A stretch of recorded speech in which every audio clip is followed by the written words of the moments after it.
जय श्री राधे कृष्ण। आप सभी का हमारे YouTube चैनल पे बहुत बहुत स्वागत है। आइए सुनते हैं शुक्र प्रदोष व्रत की कथा। जब भी शुक्रवार के दिन प्रदोष का व्रत पड़ता है तो उसे शुक्र प्रदोष या शुक्रवार प्रदोष व्रत के नाम से जाना जाता है। प्रदोष के व्रत में जो कि भगवान शिव जी का पूजन किया जाता है, जो भी जातक सच्ची श्रद्धा के साथ, नियम और निष्ठा के साथ प्रदोष का व्रत करते हैं, इस दिन भगवान शिव, माता पार्वती साथ में शिव परिवार का पूजन करते हैं। उनके सभी प्रकार के पाप और ताप नष्ट होते हैं और भगवान शिव जी की कृपा से उन्हें सभी प्रकार के सुख समृद्धि की प्राप्ति होती है और अंत में मोक्ष की प्राप्ति होती है। प्रदोष का व्रत जो कि हर माह के कृष्ण पक्ष और शुक्ल पक्ष की त्रयोदशी तिथि के दिन जब भी प्रदोष काल का समय प्राप्त होता है तो उस दिन प्रदोष व्रत को किया जाता है। प्रदोष व्रत में विशेष प्रकार से भगवान शिव जी का प्रदोष काल के समय में पूजन किया जाता है। प्रदोष काल का समय जो कि सूर्यास्त से 72 मिनट पहले और सूर्यास्त के 72 मिनट बाद तक के बीच का जो समय होता है वह समय प्रदोष काल का होता है और इस दौरान भगवान शिव, माता पार्वती साथ में शिव परिवार का अगर पूजन करते हैं, इससे 100 गायों को दान करने के बराबर पुण्य फलों की प्राप्ति होती है। प्रदोष का व्रत कम से कम 11 या 26 प्रदोष का व्रत रखना चाहिए। जो भी जातक प्रदोष का व्रत करते हैं उन्हें चाहिए प्रदोष व्रत के दिन सुबह उठकर नित्य क्रियाओं से निवृत्त होकर गंगा नदी में या घर के नहाने के पानी में थोड़ा सा गंगा जल मिलाकर स्नान करना चाहिए, शुद्ध वस्त्र धारण करना चाहिए और फिर व्रत का संकल्प लेना चाहिए। भगवान शिव जी से प्रार्थना करनी चाहिए कि हे भगवान भोलेनाथ, आज मैं प्रदोष का व्रत करने जा रही हूँ या करने जा रहा हूँ। इस प्रकार से भगवान से प्रार्थना करनी चाहिए। आपके मन में जो भी इच्छा हो, जो भी कामना हो, वह कहनी चाहिए और भगवान से प्रार्थना करे कि हे भगवान, यह व्रत मेरा सफलता पूर्वक पूर्ण हो और मेरे सभी प्रकार के मनोरथ पूर्ण हो। आप हमें आशीर्वाद प्रदान करें।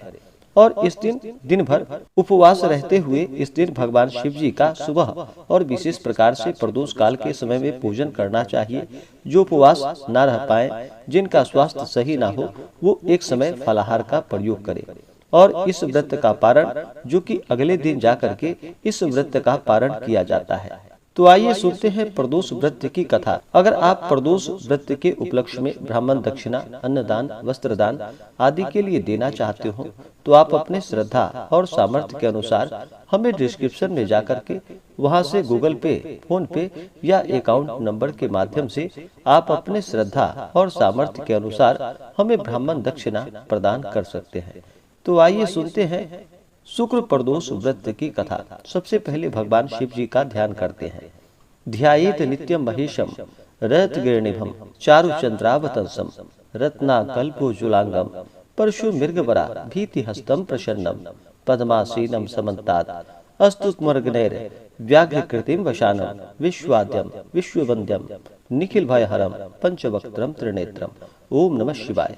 हे भगवान भोलेनाथ, आप करोड़ों चंद्रमा के समान कांतिवान, त्रिनेत्रधारी, मस्तक पर चंद्रमा का आभूषण धारण करने वाले, पिंगल वर्ण के जटाजूटधारी, नीले कंठ तथा अनेक रुद्राक्ष मालाओं से सुशोभित, वरदहस्त, त्रिशूलधारी, नागों के कुंडल पहनने वाले, व्याघ्र चर्म धारण किए हुए, रत्न जड़ित सिंहासन पर विराजमान शिव जी हमारे सारे कष्टों को दूर करे और सुख समृद्धि का आशीर्वाद प्रदान करे। तो बोलिए प्रेम से भगवान भोलेनाथ की जय, माता पार्वती की जय, सर्व देवी देवता की जय। कुछ समय पहले की बात है कि प्राचीन काल में एक नगर में 3 मित्र रहते थे। एक राजकुमार, दूसरा ब्राह्मण कुमार और तीसरा धनिक पुत्र। राजकुमार व ब्राह्मण कुमार का विवाह हो चुका था।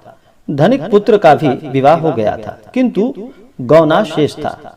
एक दिन तीनों मित्र स्त्रियों की चर्चा कर रहे थे। ब्राह्मण कुमार ने स्त्रियों की प्रशंसा करते हुए कहा कि नारीहीन घर भूतों का डेरा होता है।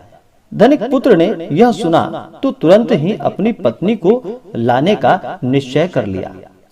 माता पिता ने उसे समझाया कि अभी शुक्र देवता डूबे हुए हैं, ऐसे में बहू और बेटियों को उनके घर से विदा करवा लाना यह शुभ नहीं होता, किंतु धनिक पुत्र नहीं माना और ससुराल जा पहुंचा।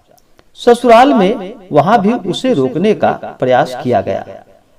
बहुत बार उसे रोका गया, मगर उसके जिद की सामने किसी की ना चली। अंत में लड़की के माता पिता को विवश होकर अपनी कन्या की विदाई करनी पड़ी। ससुराल से विदा होकर पति पत्नी नगर से बाहर निकले ही थे कि उनकी अचानक बैलगाड़ी के पहिए टूट गए और अलग हो गए। एक बैल की टांग भी टूट गई। दोनों को काफी चोट आई और फिर वे दोनों आगे बढ़ते रहे। कुछ दूर जाने पर उनकी भेंट डाकुओं से हुई। डाकू धन धान्य लूट कर ले गए। दोनों रोते और पीटते हुए घर पहुंचे। वहां धनिक पुत्र को घर जाकर सर्प ने डस लिया। उसके पिता ने वैद्य को बुलवाया। वैद्य ने निरीक्षण के बाद घोषणा की कि धनिक पुत्र 3 दिन में मर जाएगा। जब ब्राह्मण कुमार को यह समाचार प्राप्त हुआ तो वह तुरंत आया।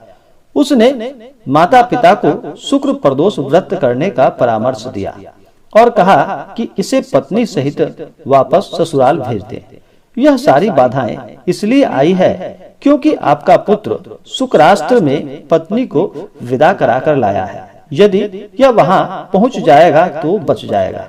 धनिक को ब्राह्मण कुमार की बात ठीक लगी। उसने वैसा ही किया और ससुराल पहुंचते ही धनिक कुमार की हालत ठीक होती चली गई।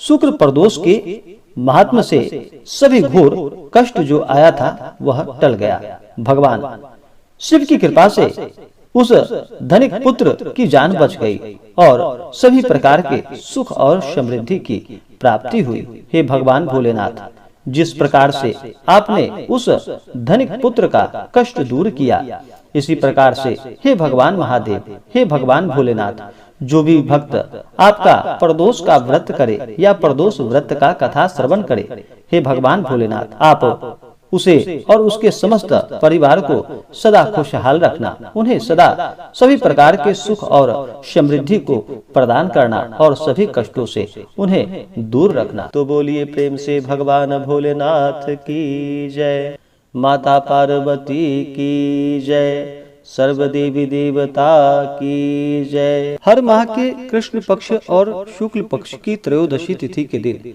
जब भी प्रदोष काल का समय प्राप्त होता है, उस दिन प्रदोष व्रत को किया जाता है। प्रदोष के व्रत में भगवान शिव और माता पार्वती साथ में शिव परिवार का पूजन किया जाता है। प्रदोष का व्रत यह सभी प्रकार के पापों को नष्ट करने वाला है तथा सुख और समृद्धि को प्रदान करने वाला है। जिस दिन भी प्रदोष का व्रत पड़ता है, उस दिन के नाम से उसे जाना जाता है और उस दिन के प्रदोष व्रत का अपना विशेष महत्व होता है।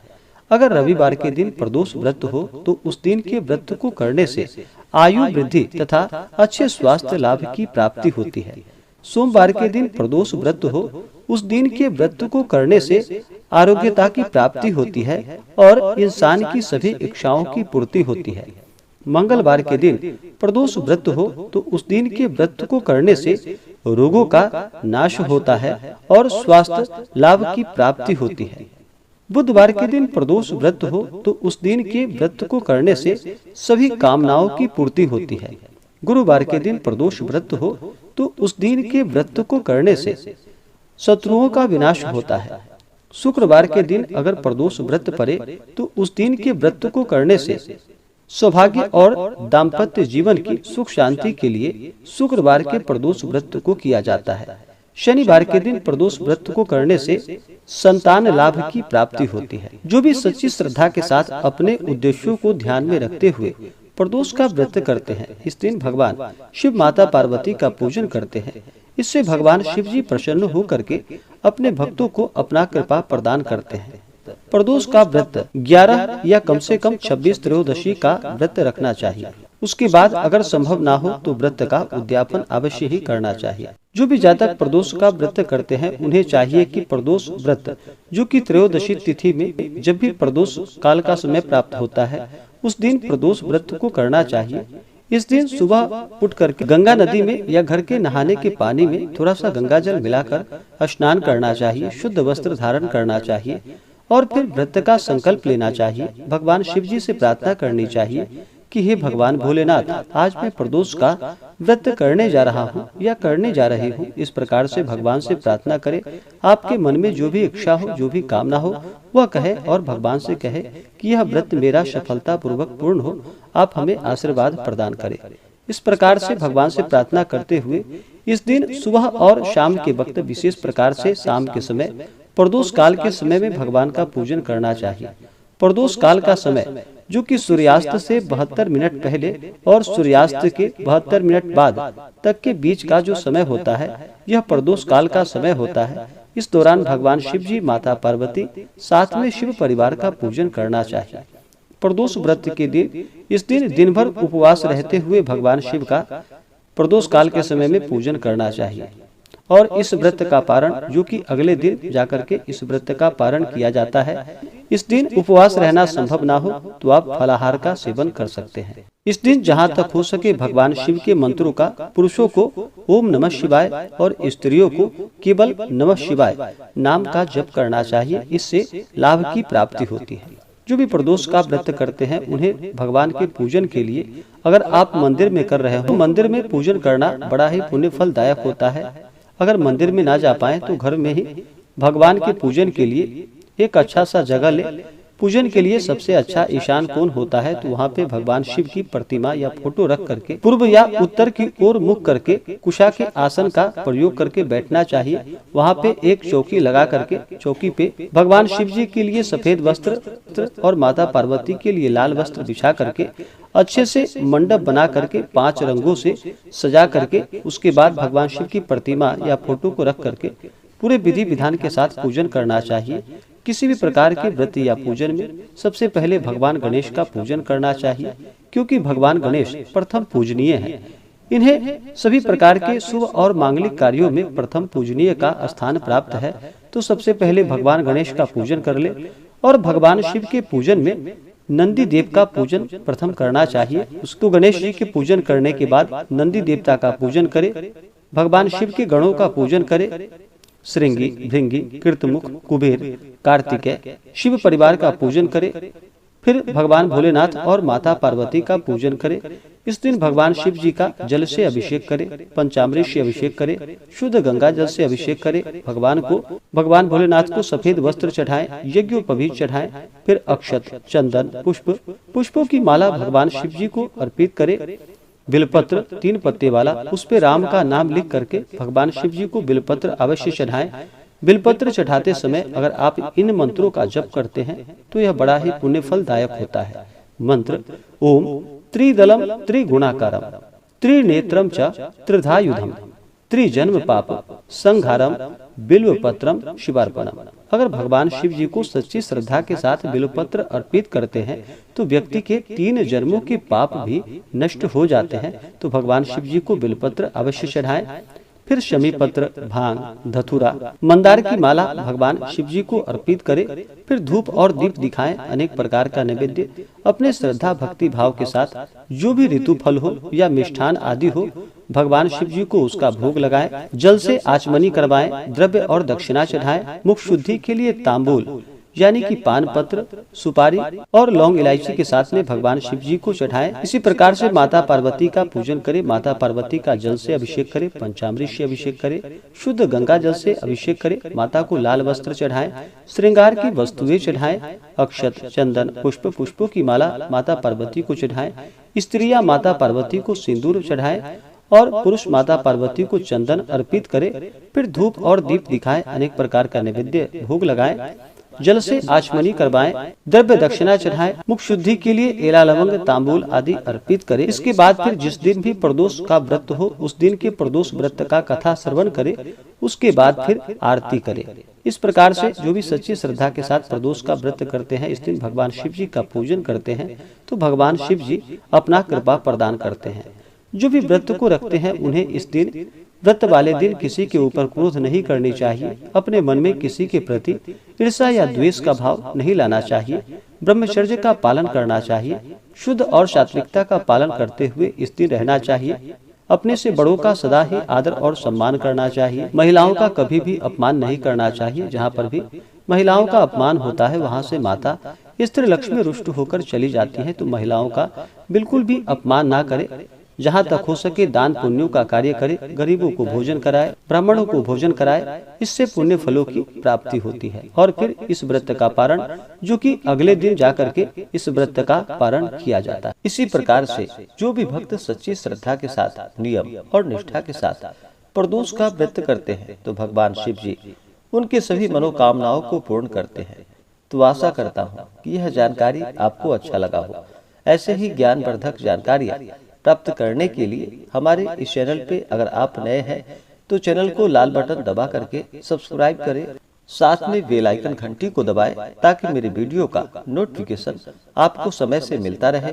वीडियो को लाइक करें, शेयर करें, सुखी रहें और स्वस्थ रहें। जय श्री राधे कृष्ण। धन्यवाद।